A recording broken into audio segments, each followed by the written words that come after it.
Good morning, everyone.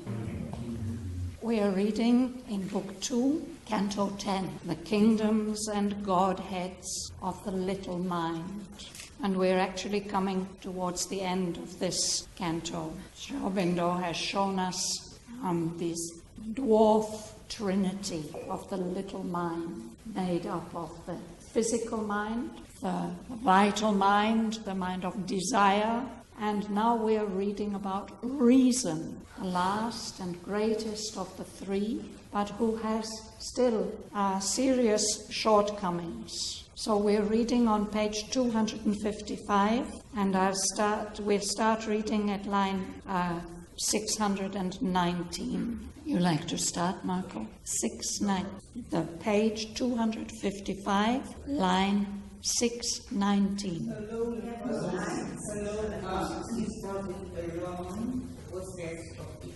Aeonic process. Thank you very much. Alone, a process of events was there, and nature's plastic and protean change, and strong by that this layer to create the riven visible atoms of omnipotent force.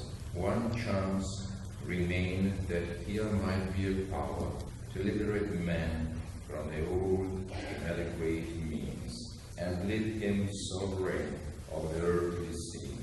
For reason then might grasp the original force to drive her car upon the roads of time. All then might serve the need of the thinking race, its state found orders absolute. To a standardized perfection cut all things. In society build a just exact machine.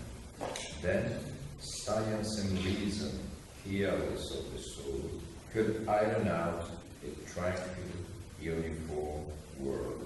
Aeonic seekings a glut with outward truth, and the single pattern of thinking force on mind, inflicting matter's logic on spirit dreams.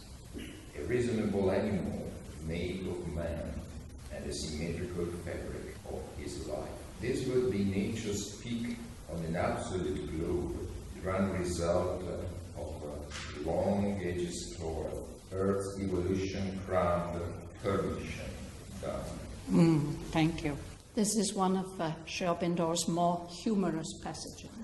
He's mocking the pretensions of human reason and modern science. Somehow the exercise of human reason has led to the discovery of this, of the nature of our world as, just as he says, a rare point, sparse substratum universe, tiny little dots here and there on which something is floating. This appearance of a phenomenal world that we accept as our reality is just floating on this next to nothingness, 99% empty space, the physicists tell us. To us it seems a solid, phenomenal world, but that's not the reality which reason shows us. And then he says, one chance remained, that in the atom, in the riven, invisible atom's force, when we split the atom, here might be a chance that to liberate man from all our limitations, all the old inadequate means, and leave humanity as the lord of the earthly scene. The power of reason might enable us to grasp the original force of nature, the basic energy, and use that to drive our car upon the roads of time. Then everything in the universe might serve the needs of this thinking race, this race of humanity. And probably what we would do if we had that power, we would found an absolute state in order to keep everything absolutely in order, to cut everything to a standardized perfection, to build a precise, efficient machine out of society. Then science and reason could ignore the soul. Together, science and reason would be able to iron out, to smooth out a tranquil, uniform world with no mystery, no exceptions, no bumps and surprises. The Aeonic seekings which have driven humanity have driven the world over millions and millions of years. It says, What is the meaning of Aeonic? Aeonic. An eon is an unbelievably length of time, no? So for these immense lengths of time, there's been some kind of search going on. That search could finally be glutted, not really satisfied, but stuffed full with outward truths, surface truth, and a single patterned thinking could be forced on mind. It could inflict matter's logic on spirit's dreams and make a reasonable animal of man. Prasad, I think Fanny needs a chair. So we're reading in Book 2, Canto 10, on page 255, right at the bottom. Sri Aurobindo's telling us what science and reason would like to do, the kind of future they would like to prepare for the world, making men into reasonable animals, and making our life into a symmetric fabric, with everything balanced and harmonious and smooth. This would be nature's peak, the highest achievement of nature here on this obscure globe. It would be the grand result, the supreme outcome of the long ages' toil, of all the efforts through all the ages. Earth's evolution crowned, her mission done. This is what science and reason might try to tell us. Well, if we don't forget the soul, if we remember that mind and body are not all, that there's another power and another fulfillment to be expected. We don't just want to be reasonable animals. We don't just want to have a comfortable, orderly society. There are much higher ambitions waiting to be fulfilled. Superhumanity. This was written before the split of atom or after? Sorry? This passage was written after atomic split or before it? Before it was split or not? A lot of power from it, the science. Yes. Well, we believe that these passages were written in the late 1930s. So I think they were aware of the atom and at least of the possibility of splitting it. But it's also certain that Sri Aurobindo had the possibility to look into the future and see things which other people were not aware of at that time. I would like to ask something about this line. Inflicting matter's logic on spirit's dream. I want to ask especially because yesterday there was something that happened that was asking, is it the spirit that created matter or did the spirit come out of matter? And in Savitri it seems the spirit is embedded in matter and it comes out. Yes, So, that Sri Aurobindo's view is that spirit is primary, and that everything that has been manifested, everything that's created is an expression, a manifestation of spirit, and that this unfolding that we see in material evolution from sea and sky and stone to living creatures and to more complex creatures and mental beings like ourselves, that this progression can't be finished until the divinity of spirit is able to express itself fully and freely in material form. I think that is the fulfillment Sri Aurobindo offers to us. So then how does matter's logic on spirit's dream? Yeah, that is what science and reason try to tell us. No, that matter is primary. Everything has to follow the law of matter, but we don't have to accept that. On the film that we saw yesterday, there are a group scientists working on consciousness before matter. It was quite interesting. You would be next to read. At the top of page 256, please, Anandi. So might it be if the spirit fell asleep. The man then might rest content and live in peace. Master of nature, once her bond-slave worked, world's disorder carried into law. If life died her, arose not in the world. If God within could find no greater plan, but many visaged is the cosmic soul. The touch can after the fixed throne of fate. A sudden turn can come, a road appear. A greater mind may see a greater truth, or we may find when all the rest has failed, hid in ourselves the key of perfect change. Let's pause there. Yeah.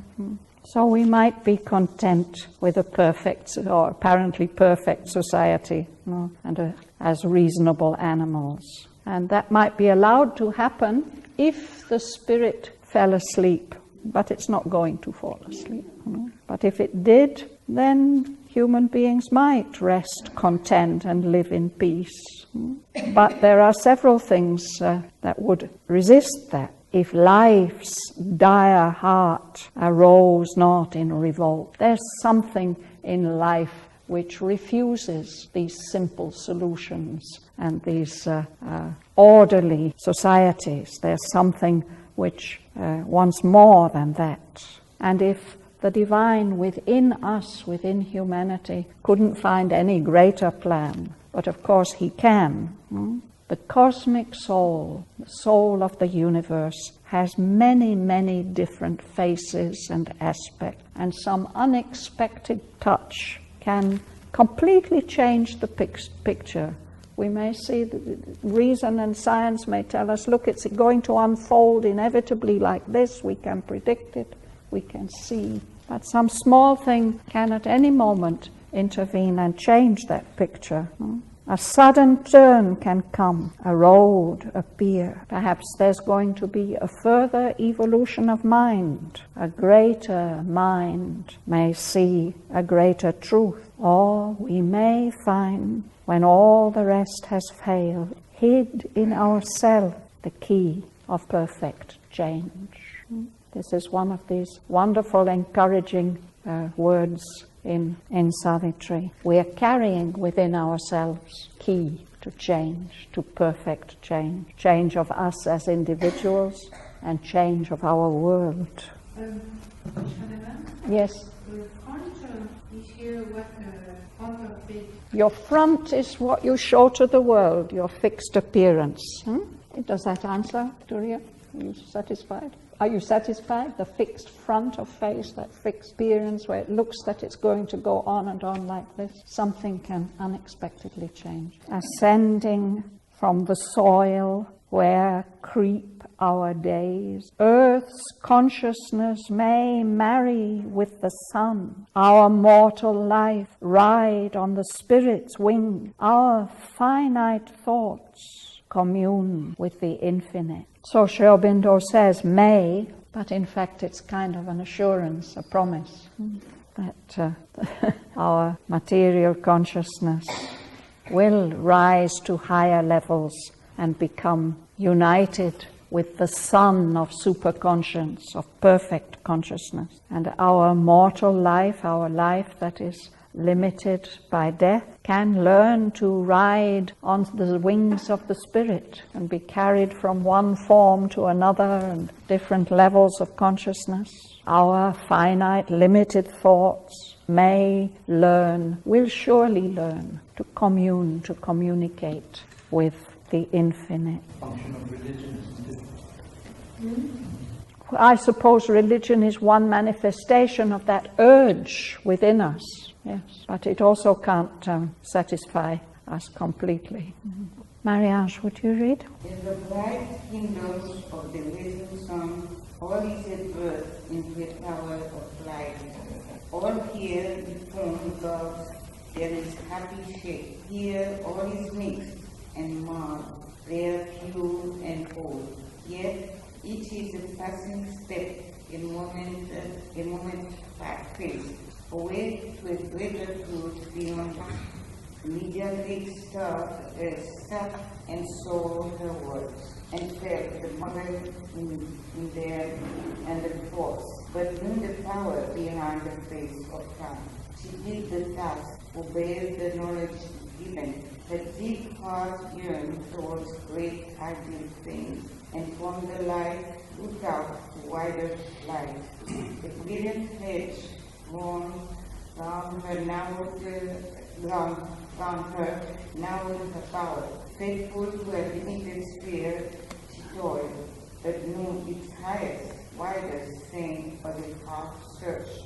Its mightiest art, the passage or stage. For not by reason was creation made, and not by reason can the truth be seen, which through the veils of thought, the screens of sense, hardly the spirit's vision can describe. Dimmed by the imperfection of its means, the little mind is tied to little things. Sense is but a spirit of touch, half-wit and a world of dark conscience. It feeds out from veins and its form, like one left fumbling in the ignorant man. Thank you. A mediatrix. It's the feminine form of mediator. And I was just looking back to the beginning of the canto, where there's a power which is introducing this power, this possibility of mind into our world, no? And Asvapati enters into her realm of earth. Yeah? So that in the bright realms are mind's first forward steps. And he's been showing us these steps of the evolution of mind, of still the little mind. No? But all this is being overseen by this power. And here he's telling us that power knows that this stage is inadequate. So in those bright kingdoms of the rising sun, the half-risen sun, everything is a birth into a power of light. And in those realms of the rising sun, everything that's deformed here has its pure and happy shape. Yeah? But still, everything is only a passing step, a step forward, a moment's phase. That mediatrix, that power mediating, creative power, sees what's going on, what she has done. She feels how marvelous and powerful they are, but knew the power behind the face of time. There's a greater power which is driving things forward in time. She did her task. She obeyed the knowledge given. But her deep heart is yearning towards much greater things. And from this light of nascent mind, she looks out to wider light. She feels that there's a kind of shining hedge around her which is restricting her. She's working within those limitations, but knew that the highest, widest seeing of that realm was only a half search. Its greatest achievements, only a passage or a stage. And this is because even that highest power of reason, it's not by reason that creation was made, and not by reason can the truth be seen. In fact, the truth can only be seen with difficulty through the veils of thought and through the screens of sense, of the sense impression. Hardly the spirit's vision can descry the truth, because in this mental world, the light of truth is made dim by the imperfection of its means, the tools it has to use. This little mind is tied to little things. And even our senses and the greatest things we can do with our senses are only the most outward touch of the spirit, half wakened up in this world of dark inconscience. It feels out for its beings and its forms like one left fumbling in the ignorant night. In this dark night, fumbling and stumbling around. I I have one question in line 657. When you tell our finite thought commune with infinite, I understand commune is a command. Yes, it's connected with the word command, but here it means communicates. Communication with infinite. He says that's what may happen in the future, that our finite thoughts may communicate with the infinite consciousness. I understand command with infinite, but opposite, but inside for me. You can live also, live with infinite. Sorry? Commune means like when we live in communes, like it lives with the infinite. I think the first step is just to communicate. And as long as we are here in a finite world, of course, if we develop an infinite consciousness, we will be able to live in the infinite. We'll be able to ride on the spirit's wings. But just to be able to communicate with the infinite consciousness is a good start. In French, you would say communier. Communier is being together, to think and to do things together. Communier avec.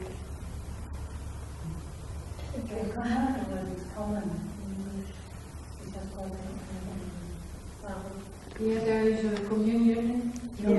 All these words are connected, but the shades of meaning are different, aren't they? Yes, Don. There is one word which kind of puzzles me. The very, very bottom, 677. The last line. Last line. Descry. Spirit's vision can abandon. Descry.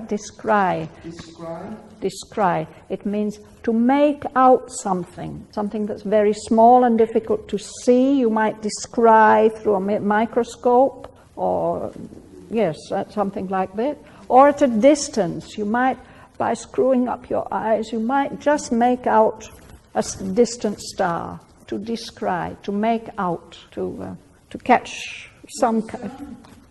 Yes, I suppose it's connected with discern also. It's not see, it's to see with difficulty. No? So that's why he uses the word hardly. Even for the spirit's vision, it's hard to discern, to make out the truth, because the truth here is dimmed by the imperfection of the means we have to use. This little mind is tied to little things. Anything else to share? It's a feminine ending, like we have creator, creatrix.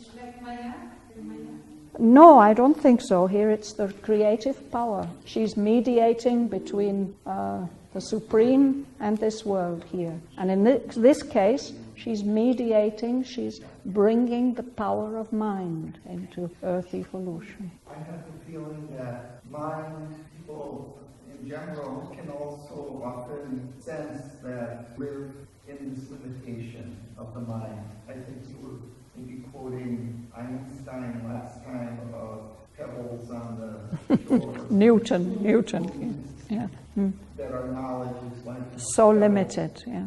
But it's expandable. It's not permanently limited. The knowledge tends to expand and move further and further.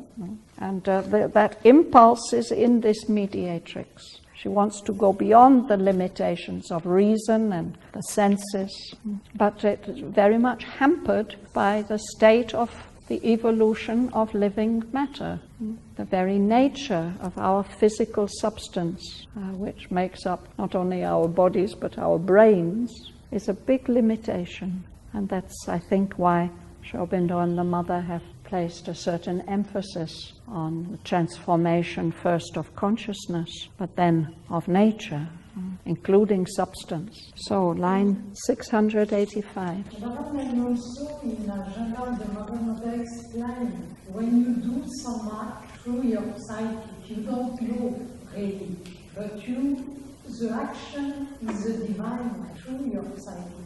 For example, Mother described in Journal 1962, every action, every circumstance, he don't do anything. She didn't do anything. Yeah. L-E-V. It was just something passing directly through. Yeah. So that's what it would be wonderful if we could all be pure channels without any of this dimness and obstruction which is caused by the nature of our substance. No? But in Aurobindo's, when I came 81 after the dream we showed, every my action I don't understand. I never do contability, this, and action I do, I don't understand, but I do. Some action, Sayer, gendarme de Mother, Prospérité, I tell my God, what is it? So, yeah. It's very interesting when I listen, Mother, to Yes. We should be aiming to live like this more and more. No? So, Don, would you read on? Pleasure. In this small mold of infant mind and sense, desire is a child heart's cry, crying for bliss. Our reason only a toy's artificer, a rule maker in a strange, stumbling game. But she, her dwarf age, knew whose confident sight, a bounded prospect, took for the far goal. The world she has made is an interim report of a traveler towards the half-found truth in things, moving twixt nescience and nescience. For nothing is known, while aught remains concealed. The truth is known only when all is seen. Thank you. So we may think that we are the most advanced species on Earth, but it's still a small mole of infant mind and infant sense. Our senses are so limited. No? And here in us, desire is a child heart's cry. But what we are crying for is bliss. Ananda. Our reason, only a toy's artificer. We manufacture toys to play with, to keep ourselves amused. And our reason is just a rule maker in a game. In a game you can actually make up rules. No? In this strange, some stumbling game, the reason sets rules. But this mediatrix, here this she, it refers to the mediatrix. She knew these dwarf aids, these three powers, physical mind, vital mind, and reason. Their confident sight mistakes this bounded prospect, this limited view for the far goal. But she knows better. She knows that this world she has made is an interim report. You know, when you're writing a thesis or a book, your financiers may ask you for an interim report. How far have you got? What have you done? So this is the interim report of a traveler towards the half-found truth in things, moving between one kind of nescience and another kind of nescience, not knowing, because nothing is known while anything at all remains hidden. The truth is known only when all is seen, when we can see the whole picture. What does nescience mean? Not knowing. Science is knowledge, nescience, no knowledge. Yeah. Yeah, nescience is more than just ignorance. Ignorance is partial knowledge. Nescience is no knowledge. So what does conscience mean then? Conscience. We use this. Conscience is different from consciousness. No? You've got a suggestion, Karen? No. With. Yeah. So with knowledge? In French, there's three senses. Je suis conscient. That means I have knowledge Of something. Yeah. So it's something like that. Yeah. Yes, Don? Couldn't it also be awareness, and it may be your proof yourself, awareness, right or wrong, of the significance of what you have done or heard or seen? Well, we use the word like that there's something in us, our conscience, which is supposed to be an inner guide. Yeah. But actually it could be based on nescience. Yes, it could. I think it very often is. It's very often based on social values and things that you've absorbed since your childhood. No, it's not necessarily the real light of the soul, but that's what it should be, of course. And ought means Aught means anything.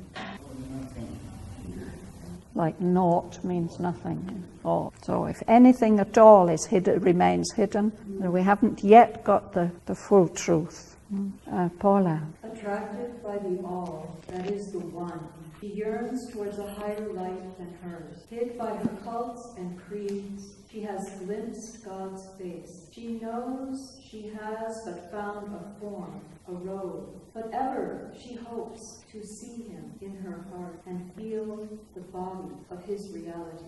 As yet, a mask is there and not a brow. Although sometimes two hidden eyes appear, reason cannot tear off that glimmering mask. Her efforts only make it glimmer more. In packets she ties up the indivisible. Finding her hands too small to hold vast truth, she breaks up knowledge into alien parts, or peers through cloud wrap for a vanishing sun. She sees, not understanding what she has. Through the locked visages of finite things, the myriad aspects of infinity. One day, the face must burn out through the mask. Our ignorance is wisdom's chrysalis. Our error weds new knowledge on its way. Its darkness is a blackened knot of light. Thought dances hand in hand with nescience on the gray road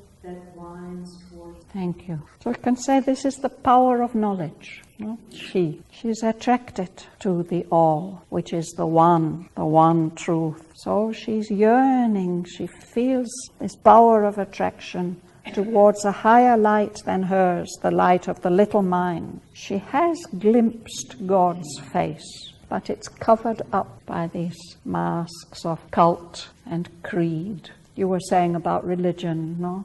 It is a movement, a true movement, but it takes these distorted forms. She knows she's only found a form, a robe, a covering, but there's this aspiration, ever she hopes to see him in her heart and feel the body of his reality. But as yet, as long as we're limited by reason, that's the highest power we know, we only can see a mask, not a real brow. And perhaps you may see the eyes through the mask, but reason's not able to tear off the mask and show us the face behind. Her efforts make it glimmer more, make it more dim. What reason does in her attempts to find the truth, she ties up in small packets what is really indivisible. This little truth and that little truth. No? And she finds that her hands are too small to hold that vast truth. So she breaks up her knowledge into parts that don't fit together anymore. Or she peers through cloud rack for a vanished sun. Cloud rack is when there are many levels of cloud moving in the sky. And perhaps if you're lucky, you might catch a glimpse of the moon or of the sun through those drifting clouds. Reason doesn't understand what she has seen. She's looking at these locked images, these faces of finite things. But really, she is seeing many, many different aspects of infinity. When I read about scientists, particularly the scientists who are investigating the origins of life, of living things, I think they just are not realizing what they're seeing. There's something there, these aspects of infinity. But one day, that face of the truth, must burn out through its coverings. And our highest wisdom, is just like a chrysalis. Our ignorance is the chrysalis. The caterpillar's going to turn into a butterfly. Sorry? I can't hear you, Raphael. A chrysalis? A chrysalis is a stage in the development of an insect. So a caterpillar, I think a caterpillar is a chrysalis of a butterfly. Yeah. Okay. Yeah. Yes, in between there's that pupa thing. Yes, okay. Yeah. So it may look like nothing, but it contains within it all the potentiality for that beautiful, a new creature. It's just amazing. Our error weds new knowledge on its way. As we explore as we investigate, we do come across new knowledge.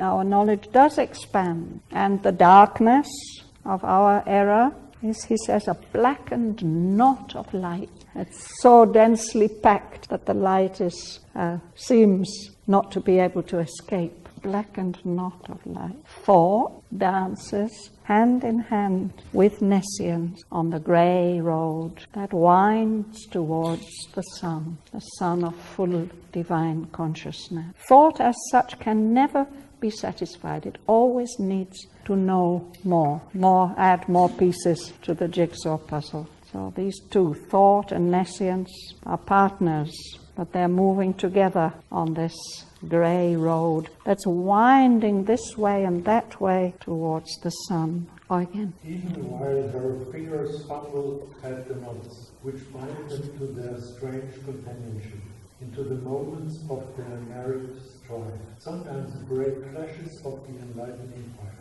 Even now, great thoughts are here that walk alone. Armed, they have come with the infallible word, in an investiture of intuitive light that is exemption from the eyes of God. Announcers of a distant truth they claim, arriving from the rim of eternity. The fire shall come out of the infinitudes. The great hypnosis shall regard the world, crossing out of some far omniscience, on lustrous seas from the still rut alone, to illumine the deep heart of self and things. A timeless knowledge it shall bring to mind, its aim to live. To life. To life. To ignorance its close. So this is. I like this passage very much. It's full of hope, promise. There's a lot of effort, and there is no perversion. I think what makes it joyful. Yeah, this is one of Aurobindo'S wonderful promises to us. No? There's also the prayer of the Mother as realism and to see the divine in all things. Yes. What he's saying is that even before we can see the divine in all things, when our fingers are still fumbling to untie the knots, still sometimes break flashes of this enlightening fire. And even now, great thoughts are here. That's what Aurobindo is sharing with us. Some of these great thoughts that walk alone, they have come armed with the infallible word, really the word of truth, of authoritative truth. And they carry with them this investiture, this clothing of intuitive light. That clothing is like the sanction, God saying yes to the truth of those thoughts.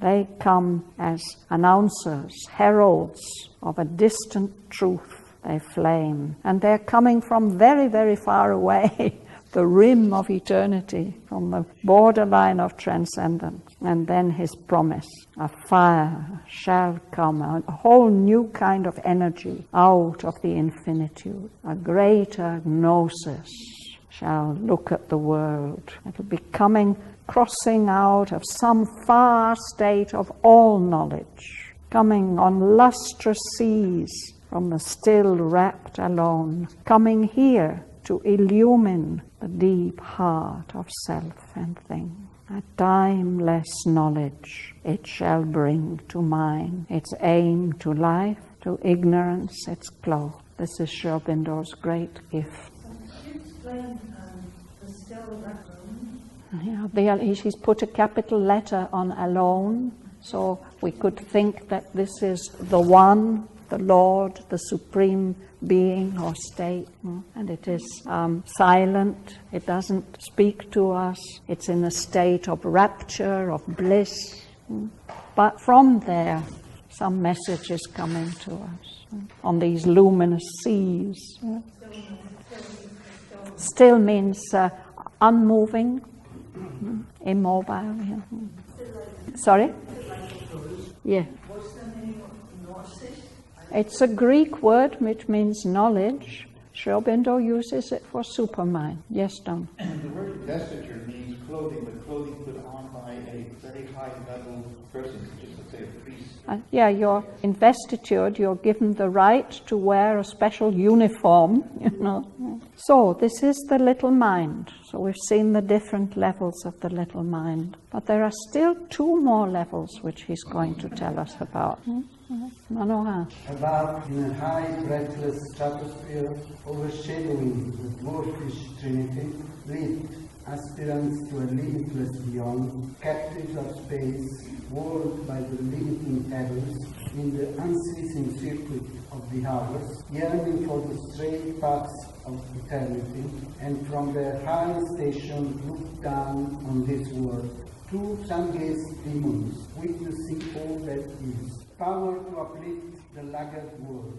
Imperious roll the huge high-winged life thought, unwont to tread with firm, unchanging soil. Accustomed to a blue infinity, playing in sunlit sky and starlit air. It saw afar the unreached immortal soul, and heard afar the voices of the God. Iconoclast and shatterer of time's faults, overleaping limit and exceeding norm, it lit the thoughts that glow through the centuries, and moved to acts of superhuman force. As far as its self-winged airplanes fly, visiting the future in great brilliant rays, it reconnoitered vistas of dream faith, apt to conceive, unable to attain, it drew maps and vision plans too large for the architecture of mortal space. Beyond in wideness where no footing is, and images of bodiless ideas, impassive to the cry of life and sense, pure thought mind, surveyed cosmic archangel of a wide transcending realm, it saw the world from solitary haze, luminous in a remote and empty air. These two sun-gazed demon spirits, witnessing all this. They're on a much higher level than reason, in a high, breathless stratosphere. I don't know, is the stratosphere maybe the highest level of our atmosphere? So these spirits are overshadowing the dwarfish trinity that we've been reading about. They are aspirants to a limitless beyond, but they are restricted. They're captives of space. They belong to this manifestation. They're walled by the limiting heaven and by the unceasing circuit of the hours. But they're yearning to go beyond to a more transcendent state, yearning for the straight paths of eternity. So from that high level, they look down on this world, two of them, two sun-gazed demons. They've got wonderful, clear vision, witnessing all that is. So the first one is a power to uplift the laggard world, the world that is moving too slowly. A laggard, somebody who's lagging behind everybody else. The world is a laggard world. This power wants to uplift the laggard world. And it has an imperious, like a vast eagle or condor. It's just riding on the atmosphere. A huge, high-winged life thought. It's not used to stepping on the firm, unchanging soil of earth. It's accustomed to a blue infinity. It's planing there. It doesn't even have to move its wings. It's just planing in sunlit sky and starlit air. Unwont. Not used to. Won't. If you are wont to do something, you do it usually or often. So if you are unwont to do something, you don't do it usually or often. This being doesn't put its feet on the ground. It's always up there in the sky. This is the first demon. This is the first one, yes. It's planing there in sunlit sky and starlit air, and it sees afar in the distance the unreached immortal's home, the realm of immortality. and it hears afar from a distance the voices of the gods. This life thought, we might recognize it. It's a kind of iconoclast, a shatterer of time's thoughts. It destroys old things, old formations. An iconoclast, in religious terms, it's somebody who goes around burning the sacred books and shattering the sacred paintings. But the real meaning of it is that you shatter the icons, the idols. You want to reach the truth, not all these misleading appearances. It's an iconoclast, a shatterer of false idols and of time's thoughts, the strongholds that have been set up in time. It wants to shatter them. It overleaps limit and goes beyond all the norm, the standard measures. Its power is to light the thoughts that glow through the century. There are maybe such high, wonderful, illumining thoughts that survive the littleness of human time. And it moves people, beings, to acts of superhuman force. It inspires them with great energies. As far as its self-winged airplanes could fly, it visits the future in great, brilliant raids. It's going off beyond the limits of what has been realized now. No? It reconnoitered vistas, great, long perspectives of dream fate, of what might come in the future, what should come. This is a life thought. It's apt to conceive. It is good at conceiving dreams, ideas, but unable to attain them. But it draws its concept maps and vision plans too large for the architecture of mortal space. It's something quite beyond our normal level of conception and possibility. Yes. The vision plans, concept maps and vision plans. It's looking into the future, in the great future possibilities. This is a life thought, so it's got a lot of dynamism in it. That's the first one. And then beyond that one, beyond in wideness where no footing is, there's no place to step firmly, no? An imagist of bodiless idea, impassive to the cry of life and sense. It's not interested in those things. A pure thought mind surveyed the cosmic act. It's an archangel of a white, transcending realm, a very, very high realm that goes above life and mind. It saw the world from solitary heights, luminous, in a remote and empty air. So probably there have been human beings who have received glimpses from these two, one or other of these two sun-gaze demons. And surely they're important in the evolutionary process, but they're not very familiar to us. I have a question about being passive and line 762, impassive to the cry of life and sense. Means unresponsive to. It doesn't respond to our cries of life and sense. It's not affected by them. It's impassive, doesn't react. For me, That's a negative. the idea of, Sorry? Maybe I'm not understanding this correctly. It seems to me that if it's impassive, then there is no compassion. Right. There's no. It's not affected at all by our concerns. So you might think that's negative. But sorry for that. It's above all that, yeah. Somewhere I read Mother said, the dynamic people are not often sensitive. That's a problem for me, that is. So you have to marry both of them. Dynamism and sensitiveness. It's possible, but oftentimes. There's a whole passage in Book 1, Canto 4, about the powers of the spirit, how our sufferings and our concerns don't bother them at all. They're immune from all that. But if they weren't immune from our problems, they wouldn't have the power to save us and uplift us. Wow, well done. 58. It's quite a long passage, no? Yes.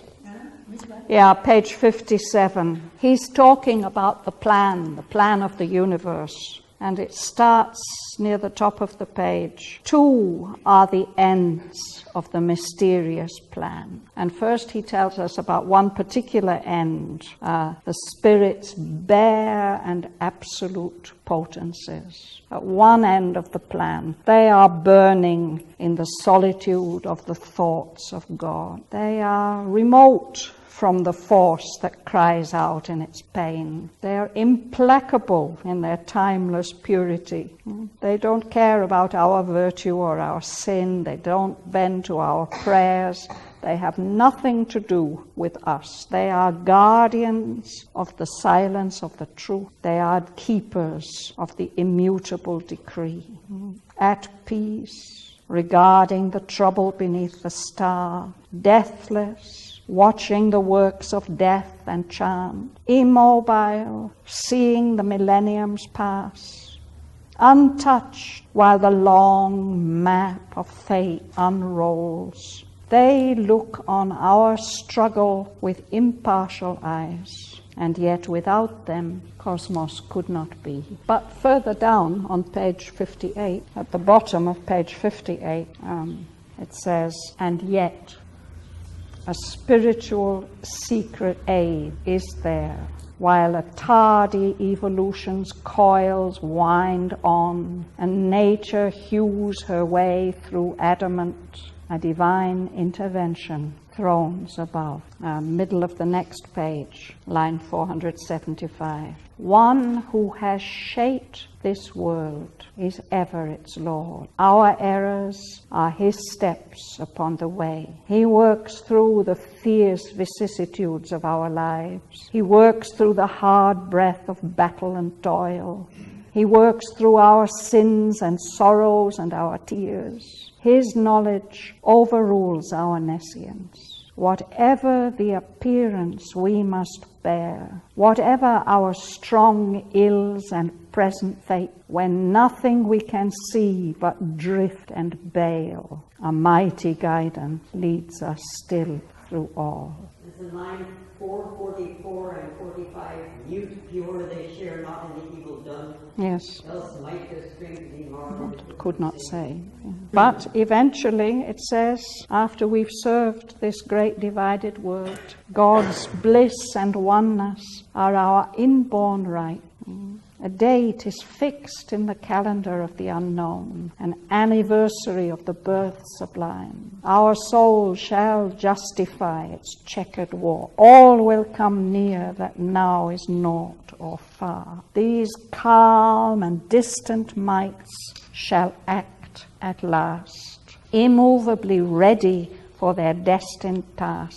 The ever-wise, compassionate brilliances await the sound of the incarnate's voice to leap and bridge the chasms of ignorance and heal the hollow, yearning gulfs of life and fill the abyss that is the universe. So the whole passage is just wonderful. It starts at the top of page 57 and it continues to the break on page 60. I have one question. Only one? After all we have read, I came to the interpretation of evolution. Evolution are always interpreted as evolution of man, like from coming from the ape going towards being Superman. What I understand from what I've read now is that is evolution, what he talks about here, is evolution of consciousness. We are always part of the world. We are always everything in the universe. Only we must all be understanding this. We are not understanding this plane, there are many things we don't understand. So our evolution is towards understanding what is already there and what we are already part. Is that right? Yes, but also as our understanding grows, and as there's an evolution not only of consciousness, but also increasingly of form and substance, then completely new possibilities will come up that we can't even imagine now. And that life thought, it goes scouting. What are those possibilities in the future? And that life mind, that pure thought mind is already shaping those possibilities. So, at the moment it's tough. But he's promising us our part in the fulfillment. Yeah, but that's it's very optimistic, basically, because at least what I understand that we are already in it. Yes. It's just us becoming more part of it. Yes. So, but we are already. Yes, yes, we are part of it. Yeah. Destined parts of it. Yeah. All of us. Yes. Shraddhavan, when was it said that everything changed, but nothing disappeared? Nothing will disappear. But everything changed. I don't know whether you've seen, somebody sent to me on December 5th a message of Mother, a handwritten message of Mother she's given on December 7th. I can't remember it off by heart, but it's a prayer to the Lord. She says, Lord, you have promised me. Yeah? You have assured me in unmistakable terms that you will not leave the earth until it's fully transformed. No, it is. She gave it as a handwritten message after Aurobindo'S passing. It's dated 7th of December of 1950. That's why they are in such a physical world. They can go back to the higher. And that he said that I will remain with the earth, not just as an inspiring influence, but as a dynamic presence in action until the work is done. So it's so, I mean, such an amazing promise.